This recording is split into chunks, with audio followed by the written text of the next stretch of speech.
The power of play. It has a critical impact on the development of children, and 2 local groups are creating opportunities for it in our communities. I'm here with the Assistant Director of the Playful Pittsburgh Collaborative, and that is James Zahren, and we have Randi Vega as well, the Community Engagement Manager of Age Friendly Pittsburgh.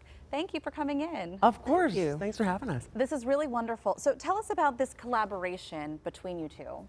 Sure. So Playful Pittsburgh Collaborative is an initiative within the organization Trying Together that focuses on the importance of play for people of all ages. So all throughout the city, we're partnered with different organizations. We have about 30 folks signed on who believe in the transformative power of play. And we put on different events, pop-up events. We put on Signature Ultimate Play Day every year. And then Randi at Age Friendly is up to some really cool stuff as well. Right. Well, you know, we all recognize the power of play and the importance of play for children. But really, it's important our whole lives long.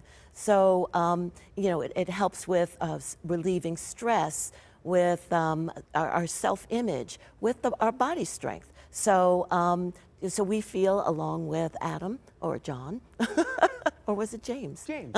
Adam James. I'm so sorry. Yes. So, you know, we feel that that bringing the playing and playful aspects to the older adults is just as important as it is to have them available for children.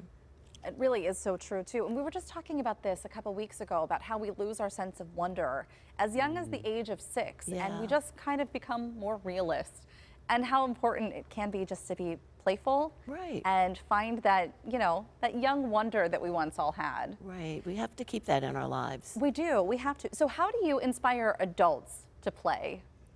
Oh, I think definitely just like kind of making it an option, right? Because I think oftentimes adults feel like there's no room for them to play. But if you bring, just for example, hula hoops to a news station. I'm telling you. Well, and I'm glad that you brought that up, Adam, because he did bring hula hoops, and everybody here, all of the adults, got in on the action. Right. And it's so much fun. So it's really creating an opportunity and just letting people, not even letting them, but like reminding them that it's okay to play. And like Randi said, it's really like important for human life cycle, like the whole way through play. It really is. And go ahead, please. No, I was going to say, and what happens when we play? We smile, we laugh, and we know that laughter is probably the best medicine, and it makes us feel great. I think there's something about, you know, being silly. I love being silly, and it's so easy when you have kids, but there are some people who think when you're an adult that you can't be silly, that you can't have that mentality that it's all business and no play.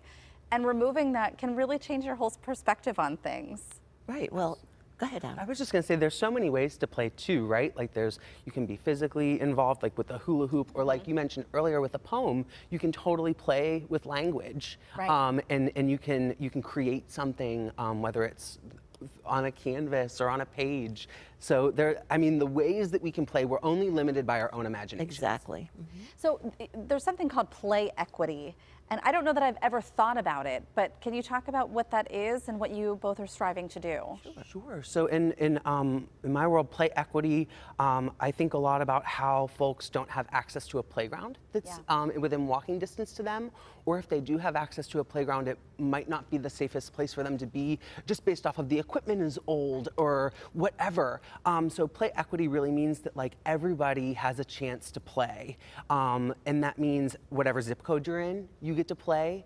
Whatever skin color you have, you get to play. Gender, the whole shebang. It's like everybody has the opportunity to play. Right, right. And for older adults, it means, again, having access. You know, so having equipment at your senior center or where you live, having people come in and just talk to you and bring fun things to do. I love the energy both of you are bringing. I'm kind of inspired, and I want to know if other people are too. How would they get involved? How can they help out the mission that both of you are on?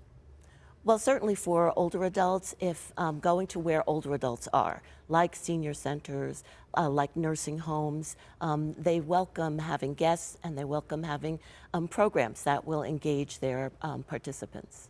That's wonderful. And then on my end of things, if you're an organization that wants to get involved with Playful Pittsburgh Collaborative, please visit the website, www.playfulpittsburgh.org. You can definitely find my email on there, and I would be happy to connect and talk about what membership looks like. I don't know the last time I tried to hula hoop. Am I allowed to try? Oh my gosh, I feel yes. like when we go to commercial break, we all need to try and hula hoop, okay? So One let's of just these. do this. Come on, because we can't talk about playing and then not do it. There we so go. to learn more about both groups and how you can get involved, head to our website at kdka.com. I'm just holding up with my butt now. We'll be right back after the break. Very good.